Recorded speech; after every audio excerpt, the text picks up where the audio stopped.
Oi, pessoal! Nosso grupo é formado por mim, Fernanda, a Glenda, a Larissa e a Luana. Hoje nós vamos falar sobre o botulismo.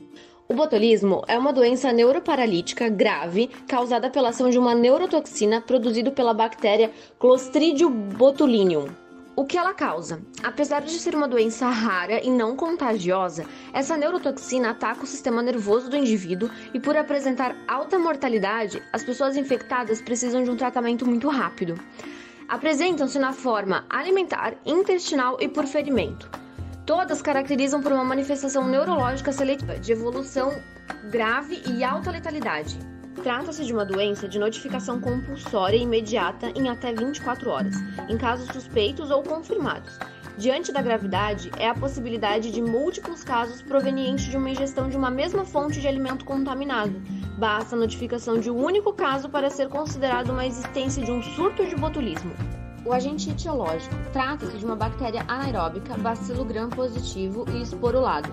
A forma vegetativa produz 8 tipos de toxina botulínica, a tipo A, B, C1, C2, D, E, F e G, das quais 5 são patogênicas para o homem.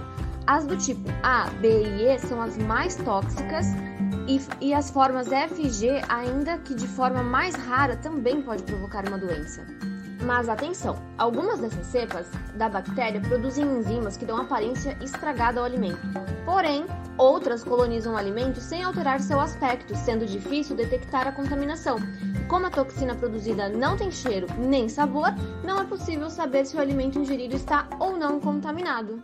Olá, vamos falar um pouquinho sobre o mecanismo de ação. A toxina age nas membranas pré-sinápticas das junções neuromusculares, bloqueando a liberação da acetilcolina e a transmissão do impulso para a contração muscular, ou seja, é uma neurotoxina que ataca os nervos periféricos, impedindo seu normal funcionamento, sendo considerada uma substância nociva e de alta toxicidade. Quando ingeridas, as toxinas resistem ao ácido do estômago e às enzimas naturais do processo digestivo. São absorvidas no trato gastrointestinal e chegam à circulação sanguínea e alcançam os nervos periféricos, onde bloqueiam os neurotransmissores responsáveis pelos movimentos musculares. Quanto ao reservatório, os esporos do botulínio são amplamente distribuídos no solo, fezes humanas e excremento dos animais, no intestino de peixes e crustáceos, produtos agrícolas, mel ou nas superfícies dos vegetais, frutas e em alguns alimentos enlatados ou embalados ao vácuo sem esterilização comercial ou que foram inadequadamente manipulados e estocados. São termorresistentes e assumem a forma vegetativa que produz toxina quando em condições ideais de anaerobiose.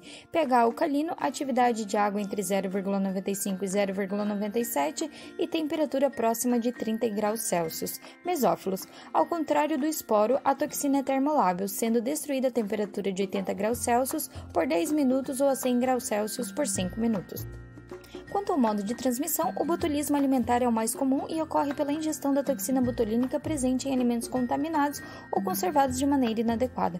Os mais comumente envolvidos são conservas vegetais como palmito e picles, carnes cozidos e defumados como salsicha e presunto, queijos e mel produzido de forma artesanal ou caseira, bem como água não tratada e raramente em alimentos enlatados industrializados. Já o botulismo intestinal ou infantil ocorre em ingestão dos esporos do botulinum presente nos alimentos ou no solo e acomete geralmente crianças com idade entre 3 semanas e 7 meses, que não possuem a microbiota protetora contra a germinação e a produção da toxina na luz intestinal. Pode acometer ainda adultos portadores de agravos como cirurgias intestinais, doenças de Crohn ou uso de antibióticos por tempo prolongado, o que levaria à alteração da microbiota intestinal natural. Já o botulismo por ferimentos ocorre pela contaminação de feridas com a bactéria proveniente do ambiente, geralmente do solo, onde as úlceras, lesões ou mesmo feridas cirúrgicas são as principais portas de entrada para o micro-organismo, bem como por meio do uso de drogas injetáveis ou aspiradas. Raramente podem ocorrer casos iatrogênicos associados ao uso terapêutico ou estético da toxina, ou casos acidentais em laboratórios devido à contaminação via inalatória ou conjuntival. Olá, sou a Luana. O período de incubação alimentar intestinal, ele dura de 12 a 36 horas, podendo variar de 2 horas até 10 dias, dependendo da quantidade de toxinas presentes. Por ferimento, geralmente 7 dias, podendo variar entre 4 a 21 dias, e não há transmissão interpessoal. Dos sintomas do botulismo alimentar, aparentam náuseas, vômitos, diarreias e dor abdominal. Da parte neurológica, tontura, sonolência, visão borrada, visão dupla, não sustentando o peso da cabeça e dificuldade de engolir e mastigar. Aparenta também boca seca e paralisia intestinal. Do botulismo intestinal infantil, manifesta geralmente com constipação e irritabilidade, que evoluem para sinais neurológicos como dificuldade de controlar movimentos da cabeça, sucção fraca, engasgo, choro fraco, prostração e paralisia bilaterais descendentes que podem provocar paradas respiratórias. A gravidade do botulismo infantil é variável, podendo haver casos leves caracterizados apenas por dificuldades alimentar e discreta fraqueza muscular, até casos graves como mortes súbitas da criança. O botulismo por ferimentos é semelhante ao alimentar, porém com febre decorrente de infecção do ferimento e não pela ação direta da toxina, bem como a ausência de sintomas gastrointestinais. Ferimentos e cicatrizes que nem sempre são encontrados, como em mucosa nasal, seios da face e locais de injeção, deve ser investigado, principalmente em usuários de droga. O diagnóstico. Além do exame físico feito pelo próprio médico durante a consulta, através da observação de sinais e sintomas, pode ser realizado também exames laboratoriais, que através de análise de amostras biológicas como sangue, fezes e lavado gástrico, através de sobras e alimentos no caso de suspeita do botulismo alimentar ou intestinal. No caso do botulismo por ferimento, é necessário fazer análise de amostra de ferida e tecidos debridados. Quanto mais precoce for feita a coleta do material, mais será a chance de encontrar toxinas ou bactérias presentes.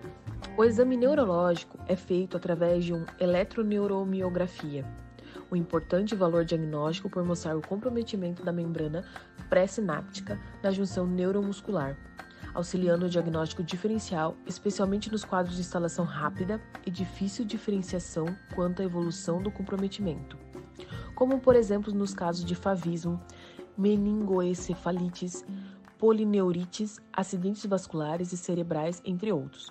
É importante também nos casos em que não foi possível a realização de testes para a identificação da toxina. Olá, eu sou a Larissa e agora vamos falar sobre o tratamento, em que a assistência ao indivíduo com suspeita de botulismo deve ser prestada imediatamente em ambiente hospitalar que disponha de unidade de terapia intensiva, tendo em vista que diminui as chances de óbito. O tratamento de suporte são medidas gerais de suporte e monitorização cardiorrespiratória, bem como assistência ventilatória, condutas primárias e mais importantes para o tratamento de botulismo.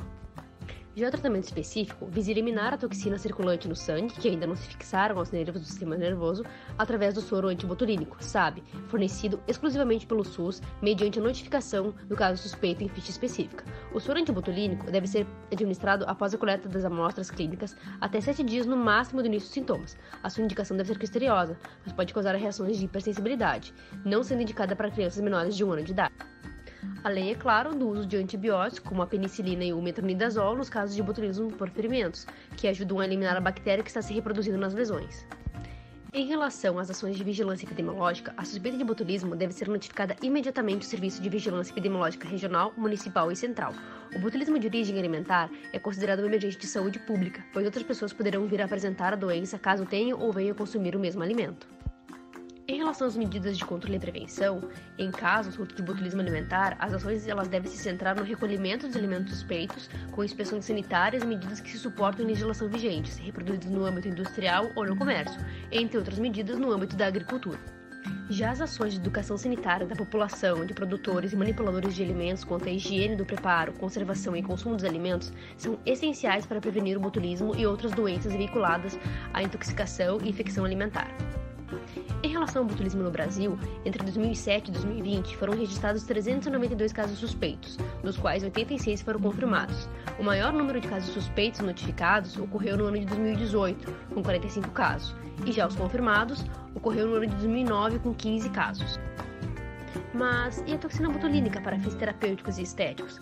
De fato, essa toxina passou a ser utilizada na medicina e na estética, em que a paralisação controlada de determinados músculos é benéfica, como para fins terapêuticos nos casos de enxaquecas crônicas e hiperidrose, entre outros, e para fins estéticos através do Botox, comercialmente conhecido, eficaz na tonização de rugas e de expressão, bem como para retardar seu aparecimento. Porém, pode ser administrada de forma segura exclusivamente a toxina do tipo A, que é primeiramente isolada e purificada e por fim sintetizada. Bom, e por hoje é só. Obrigada a todos!